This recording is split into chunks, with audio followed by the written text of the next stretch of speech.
Hello everybody, I hope all of you are doing good. I am Deepika from Learno Hub, एक ऐसा free learning platform जहां पर आप पढ़ सकते हो physics, chemistry, maths, biology and SST absolutely for free only at learnerhub.com।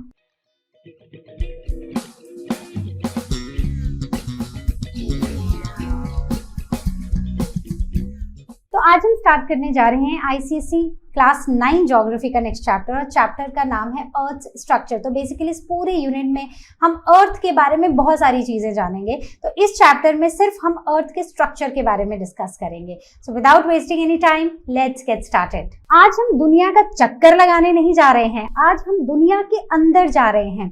जिस जमीन पर हम रोज चलते हैं, क्या आप जानते हो उस जमीन के नीचे है क्या? तो इस राज का पता चलता है अर्थक्वेक के जोल्ट्स, वॉल्केनो के लावा और सिस्मिक वेव्स के सिग्नल से। तो चलो जूम करते हैं अर्थ क्रस्ट के पत्थरों से मेंटल के गर्म लावा और कोर की एक्सट्रीम हीट तक। तो क्या है ये चैप्टर? तो बच्चों, हम अर्थ के ऊपर के एटमॉस्फेयर को तो समझ ही चुके हैं, एक पूरा चैप्टर हमने पढ़ा है। तो अर्थ का जो स्ट्रक्चर है, मतलब जो हमारी पृथ्वी है, पृथ्वी में क्या क्या है? लिथोस्फीयर, हाइड्रोस्फीयर और एटमॉस्फेयर। तो एटमॉस्फेयर ये तो हवा है जो हमारे ऊपर है, जो पूरा एक कॉलम बना हुआ है, राइट। लिथोस्फीयर ये जो लैंड वाला रीजन है, इसे हम बुलाते हैं लिथोस्फीयर, राइट। और ये जो पानी है, पानी को हम बुलाते हैं हाइड्रोस्फीयर।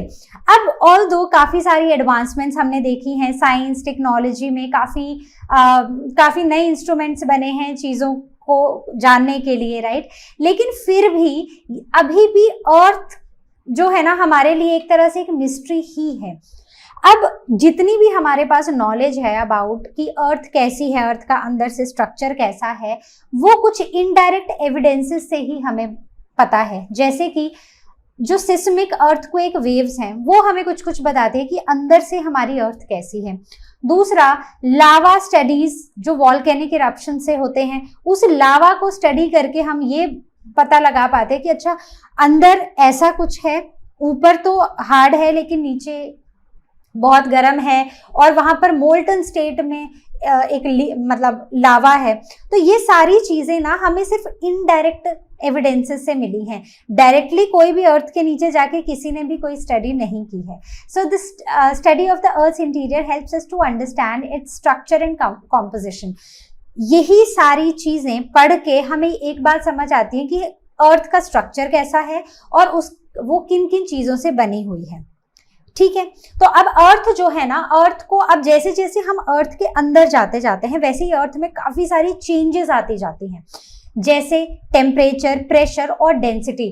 तो जैसे जैसे हम अंदर जाएंगे, टेम्परेचर बढ़ेगा, प्रेशर बढ़ेगा और डेंसिटी भी बढ़ती जाएगी अर्थ की। तो this is for sure, right.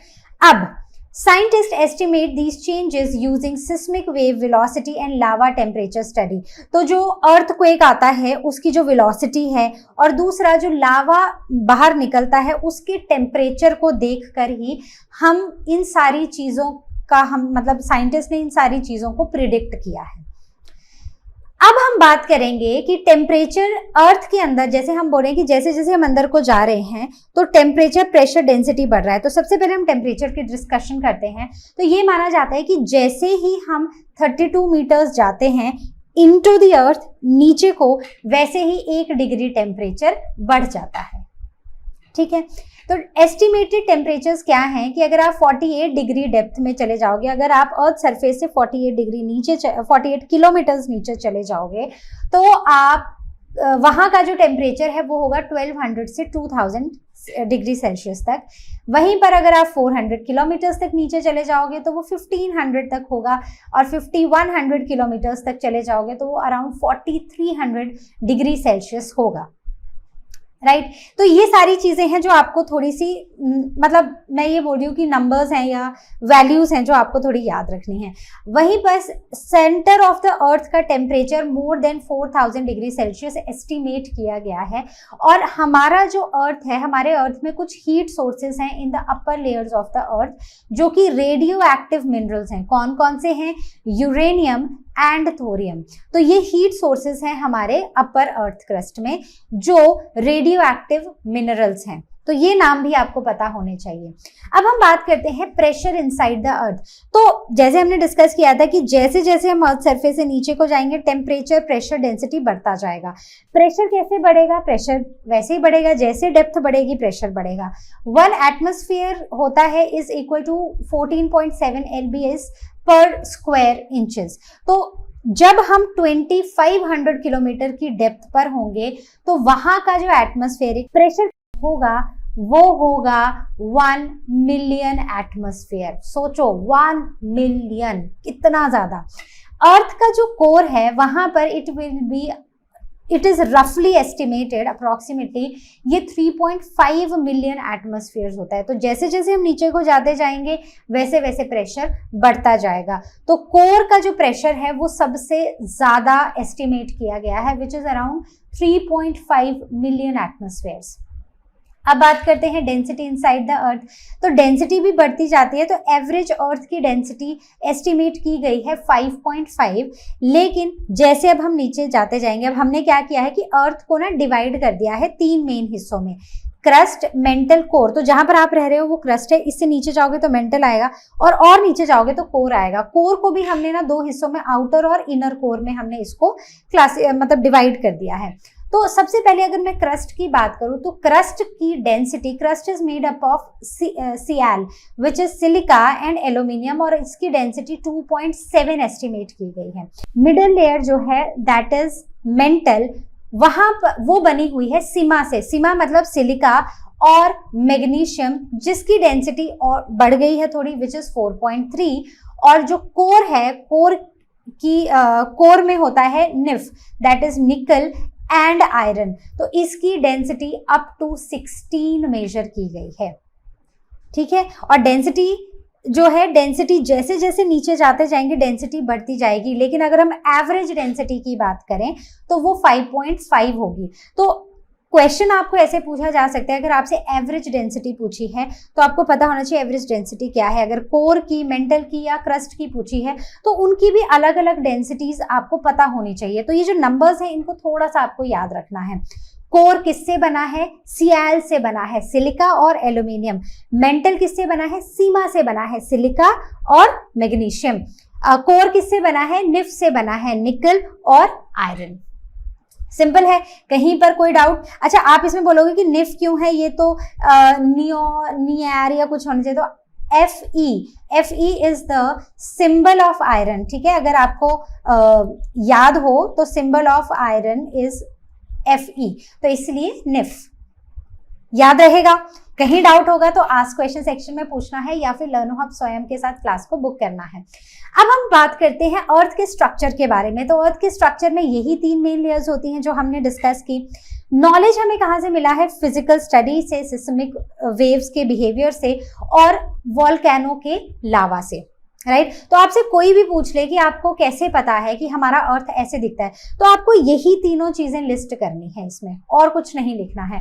तो साइंटिस्ट भी, कोई भी अर्थ में कोर तक तो नहीं गया, कोर में मतलब 4300 डिग्री सेल्सियस तक कौन जाएगा, कोई बचेगा ही नहीं। तो इसलिए ये सारी चीजें जो है ना, ये एक मतलब इनडायरेक्ट एविडेंसेस से हमें इनके बारे में पता चला है। शुरू करते हैं अपने फर्स्ट लेयर के साथ विच इज क्रस्ट, जिसे हम लिथोस्फीयर भी बुलाते हैं। तो लिथोस्फीयर ना एक ग्रीक वर्ड लिथोस, जिसका मतलब होता है रॉक, से लिया गया है। तो ये जो हमारा अर्थ का क्रस्ट है ना, जहां पर हम रहते हैं, जहां पर हम रोज वॉक करने जाते हैं या अपनी गाड़ियां चलाते हैं, ये रॉक्स से बना हुआ है और इसकी थिकनेस है 5 to 48 किलोमीटर्स। कहीं पर 5 किलोमीटर है, कहीं पर 48 किलोमीटर्स है। तो वो डिपेंड करता है कि आप सी के नीचे हो या आप किसी प्लेन में हो या फिर आप माउंटेन में हो, तो उसके ऊपर डिपेंड करता है कि वहां का जो अर्थ क्रस्ट है उसकी थिकनेस कितनी होगी। तो कम थिकनेस होगी सी बेड्स में, राइट। प्लेन्स में थोड़ी थिकनेस बढ़ जाएगी क्रस्ट की, और माउंटेन्स में ये क्रस्ट की थिकनेस और भी ज्यादा होगी। तो इसकी 2 मेन सब लेयर्स देखी गई हैं। पहली है sial which is silica and aluminium, जो कॉन्टिनेंटल क्रस्ट कहलाता है। तो बेसिकली ये जो लेयर है ना, ये ग्रेनाइट लेयर है, जहां पर अलग अलग तरह की मैनी काइंड्स ऑफ रॉक्स, जिनकी कुछ डेंसिटी है और उनमें उनका जो कॉम्पोजिशन है इन रॉक्स का, that is they are made up of granite. तो ये ग्रेनाइट लेयर कहलाती है। दूसरी आती है sima which is silica and magnesium. ये ओशियन के क्रस्ट में है। तो मतलब ये जो कॉन्टिनेंट्स हैं, कॉन्टिनेंट का जो क्रस्ट है वो सियाल का बना हुआ है, जहां पर ये रॉक्स हैं वो ग्रेनाइट की हैं, ग्रेनाइट की लेयर है और ये सियाल से बनी है, सिलिका और एल्यूमिनियम से बनी है। अब यहीं पर अगर आप इस क्रस्ट को देखने चले जाओ अंडर द सी बेड्स, ठीक है, मतलब अंडर द सी, तो ये ओशन का अगर आप क्रस्ट देखो तो ओशन क्या है, ऊपर पानी भरा है, ठीक है, ये लैंड सरफेस है और ये ओशन है। तो यहां देखोगे ना, so this will be made up of sial, silica and aluminium, और यही ओशन के बेड में आओगे तो ये सीमा का बना होता है, सिलिका एंड मैग्नीशियम। ये जो ओशन क्रस्ट होता है, this is lower continuous layer जो ओशन फ्लोर के नीचे है, जो ओशन का बेसिकली फ्लोर है, राइट। तो इसकी जो एवरेज डेंसिटी और कॉम्पोजिशन होती है ना, it is similar to that of the common black volcanic lava जो बेसाल्ट का बना होता है, जिसे हम basaltic layer, not later but layer भी बुलाते हैं। बहुत सारी स्पेलिंग मिस्टेक्स हैं इस स्लाइड में, है ना।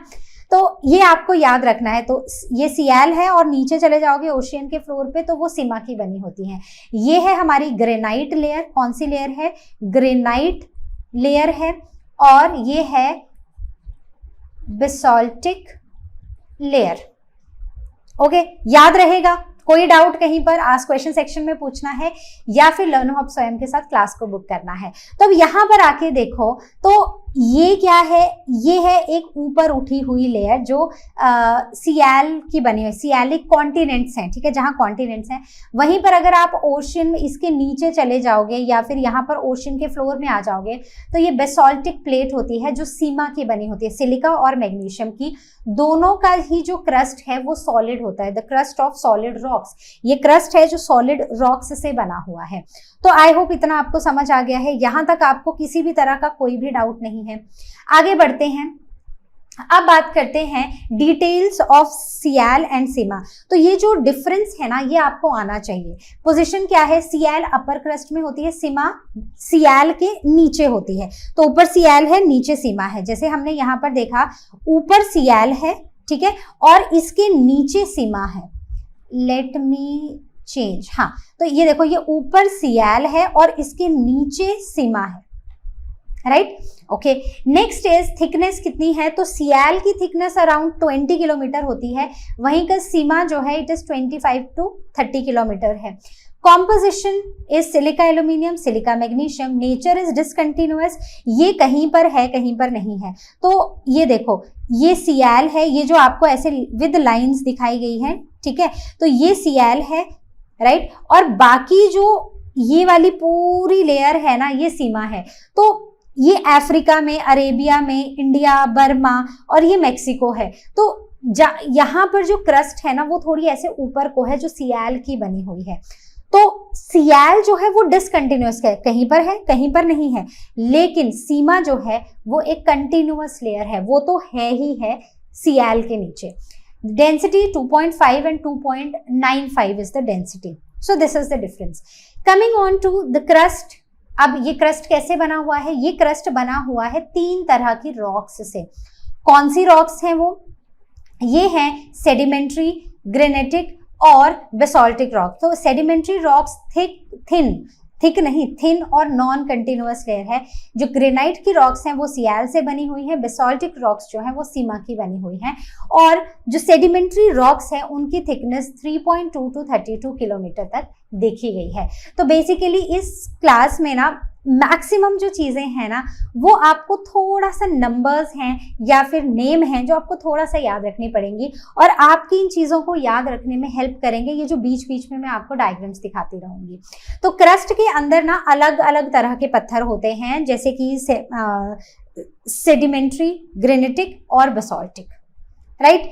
किसी को कहीं पर कोई भी डाउट तो आपको पता है कहाँ आना है। सियाल लेयर जो है वो डिसकंटिन्यूअस है और सीमा जो है वो एक कंटिन्यूअस लेयर है।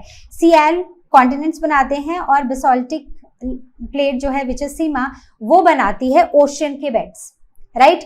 अब इतना आप अगर समझ चुके हो तो अब हम आगे चलते हैं। Now the granite layer is mostly found in the continents, basalt under the ocean and together they form the crust which is the outermost layer of the earth. तो ये दोनों मिलकर ही ग्रेनाइट और बेसाल्टिक दोनों मिलकर एक साथ बनाती हैं अर्थ का क्रस्ट। अब ये सारे पॉइंट्स मैंने इसलिए लिखे हैं ताकि जब आप इस पीडीएफ को एज नोट्स आप इसको जब यूज करो तो आपका कोई भी एक पॉइंट जो है वो मिस ना हो जाए। अब हम आते हैं next, sial discontinuous, it floats over sima. Sima जो है वो कंटिन्यूअस है और सियाल के नीचे है। और यहाँ पर ना एक और डिसकंटिन्यूटी हम देखेंगे, ये डिसकंटिन्यूटी है मोहोरोविचिच, जिसे हम इन शॉर्ट मोहो भी बुलाते हैं। तो बेसिकली ये क्रस्ट और जो उसके नीचे वाली अर्थ की लेयर है मेंटल, उसके बीच की बाउंड्री है, दैट इज मोहोरोविचिच डिसकंटिन्यूटी, जिसे हम मोहो डिसकंटिन्यूटी भी बुलाते हैं। So it was discovered by Yugoslav scientist Mohorovicic, जिनके नाम पर ये डिसकंटिन्यूटी का नाम रख दिया गया था। तो यहाँ पर आएंगे, यहाँ पर देखेंगे हम ये कहाँ पर है।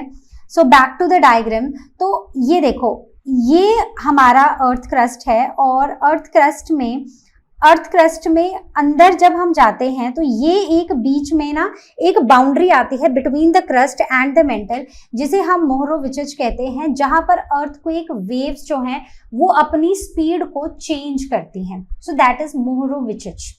ठीक है, नाम याद रखना है, कहां पर होती है ये याद रखना है, that is important. Now mental, तो क्रस्ट है जहां पर हम रोज घूम फिर रहे हैं और उसके नीचे आता है मेंटल, जो क्रस्ट और कोर के बीच में है। इसको भी हमने दो हिस्सों में डिवाइड कर दिया है, एक है अपर मेंटल और एक है लोअर मेंटल।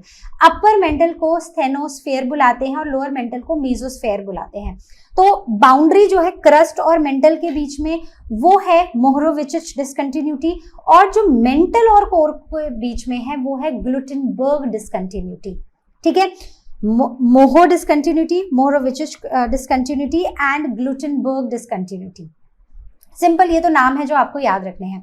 अब अगर हम मेंटल की बात करें, इस लेयर की बात करें, तो ये लेयर 35 से 2900 किलोमीटर तक है और इसकी जो डेंसिटी है, मोहो की डेंसिटी 3.3 है, से लेके जो ग्लूटेनबर्ग है जो कि ग्यूट डिसकंटिन्यूटी है, दैट इज 3.7। तो इस डिसकंटिन्यूटी मतलब मोहो से ग्यूट डिसकंटिन्यूटी तक जो इसकी डेंसिटी देखी गई है दैट इज 3.3 इन मोहो, फिर बढ़ती गई वो density and till the time we reached Gutenberg discontinuity ये 3.7 हो चुकी थी डेंसिटी। तो मैं आपको कुछ ऐसे ड्रॉ करके दिखाती हूँ, ये कुछ लेयर्स हैं। ठीक है, अब इस लेयर में मैं ये बोल रही हूँ कि ये जो ऊपर है ये क्रस्ट है। ठीक है, ये पूरा का पूरा हमारा क्रस्ट है, राइट। इक्वल नहीं है, मतलब इनका जो लेंथ है वो इक्वल नहीं है from the ground, but still आप ऐसे समझ लो। अब यहाँ पर ये वाली जो आ गई है, दिस इज, ये क्रस्ट है, ये आ गया मेंटल, और इसके नीचे जो है दिस इज कोर। ठीक है, तो यहाँ पर मेंटल और कोर क्रस्ट के बीच में जो एक डिसकंटिन्यूटी है दैट इज मोहो डिसकंटिन्यूटी। फिर कोर और मेंटल के बीच में जो डिसकंटिन्यूटी है that is Gutenberg, that is Gut discontinuity. इतनी सी बात क्लियर हुई। अब जब हम यहाँ पर हैं मोहो डिसकंटिन्यूटी पे जब हम घूम रहे हैं तो उस टाइम पर डेंसिटी है 3.3 और जैसे जैसे हम नीचे को जाते गए और ग्यूट डेंसिटी पे पहुंचे ये हो चुकी थी कितनी, 3.7। बस इतनी सी बात लिखी है। अब अगर हम बात करें कि मेंटल जो है उसका कॉम्पोजिशन क्या है, तो मेंटल में क्या है, मैग्नीशियम है, आयरन है, सिलिकेट्स हैं और सल्फाइड्स हैं। तो ये चीजें कुछ हैं इस चैप्टर में थोड़ी सी याद रखनी पड़ेंगी। तो अब हम बात करते हैं, यहाँ पर देखो ये है मोहो डिसकंटिन्यूटी, और इस डिसकंटिन्यूटी में आगे जाकर ये वाली जो डिसकंटिन्यूटी है जो कोर के साथ मिल रही है that is Gutenberg discontinuity where some earthquakes waves are absorbed. Gut discontinuity वो डिसकंटिन्यूटी है जहां पर कुछ जो वेव्स हैं, अर्थक्वेक की वेव्स हैं, वो एब्जॉर्ब हो जाती हैं, लेकिन मोहो डिसकंटिन्यूटी में अर्थक्वेक की वेव्स की स्पीड चेंज हो जाती है। ओके, तो अभी तक किसी को कोई डाउट अगर हो तो बता देना। Now coming on to core, जिसे हम बैरोस्फीयर बुलाते हैं, इसको भी हमने आउटर और इनर में डिवाइड किया है। जो बाउंड्री है इसकी with mantle that is Gutenberg discontinuity and it is 2900 kilometre. Okay, now इसका जो कॉम्पोजिशन है that is nife, nickel and iron, nife. इसका temperature is about 2700 degree Celsius और इनर कोर का temperature more than 4000 degree Celsius, मतलब predict किया गया है, ऑब्जर्व नहीं किया गया है, प्रिडिक्ट किया गया है। तो आउटर कोर में क्या होता है, सबसे पहले तो ये है ग्लूटेनबर्ग डिसकंटिन्यूटी जो 2900 किलोमीटर की डेप्थ पे मिलती है from the surface. Outer core starts with this discontinuity और ये एग्जिस्ट करता है in the molten liquid state. तो मोल्टन या लिक्विड फॉर्म में ये पूरा का पूरा कोर है। जब हम इनर कोर में जाते हैं तो इनर कोर में 1400 किलोमीटर तक है ये, एंड जो इसका जो रेडियस है बेसिकली कोर का वो है 1400 किलोमीटर और इसका जो स्टेट है अब ये सॉलिड है। अब यहाँ पर क्या है ना, एक्सट्रीम प्रेशर बढ़ चुका है क्योंकि हमने पढ़ा कि जैसे जैसे ऊपर से नीचे को आएंगे टेम्परेचर, प्रेशर, डेंसिटी तीनों बढ़ेंगे। अब यहाँ पर क्या हुआ है ना, जब हम इनर कोर पे पहुंचे तो प्रेशर इतना ज्यादा बढ़ चुका है ऊपर से कि ये सॉलिड हो गई है। आउटर कोर की तरह ये मोल्टन या लिक्विड फॉर्म में नहीं है। Pressure is 3 million tons higher than the surface pressure. Density is 14.5 to 16 and temperature is said to be more than 4000 degree Celsius. तो यहाँ पर देखो ये सब हम पढ़ चुके हैं। अब यहाँ पर लिक्विड अल्ट्रा बेसिक रॉक्स हैं मेंटल में, ठीक है। फिर अब कोर पे आते हैं तो कोर जो है यहाँ पर dense rocks made up of निकल एंड आयरन है यहाँ पर, राइट। और इसमें इनर कोर जो है ये बेसिकली हमारा सॉलिड पार्ट है। आउटर कोर जो है वो मोल्टन या फिर लिक्विड पार्ट है, करेक्ट। तो अब यहाँ पर देखो, यहाँ पर एक और चीज मार्क की है, mid Atlantic ridge one of the zone where the new basaltic rocks are formed. तो ये मिड एटलांटिक जोन एक ऐसा रीजन है जहां पर ना नई बेसाल्टिक रॉक्स बनती हुई हम देख रहे हैं। So this was all from our today's chapter। बहुत ही छोटा है, बहुत ही शॉर्ट है, लेकिन बहुत सारी चीजें हैं जो याद रखनी है और बहुत सारी चीजें हैं जो समझ के ऑटोमेटिकली याद रह जाएंगी। तो क्या याद रखना है, क्रस्ट की कॉम्पोजिशन क्या है, किन किन चीजों से बना है, मेंटल किन किन चीजों से बना है, इनर कोर और आउटर कोर की कॉम्पोजिशंस क्या हैं, उनकी डेंसिटीज क्या हैं।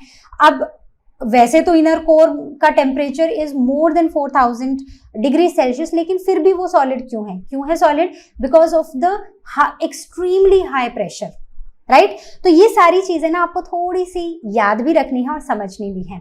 तो अच्छे से इस चैप्टर को पढ़ना, पहले वीडियो से, फिर बुक से, और फिर कोई डाउट होगा आस्क क्वेश्चन सेक्शन में पूछना, या फिर लर्नो हब स्वयं के साथ अपनी क्लास को बुक कर लेना। I see you next time with the next chapter. Till then you all take care and as you all know, Learno hub मतलब फ्री है पर बेस्ट है।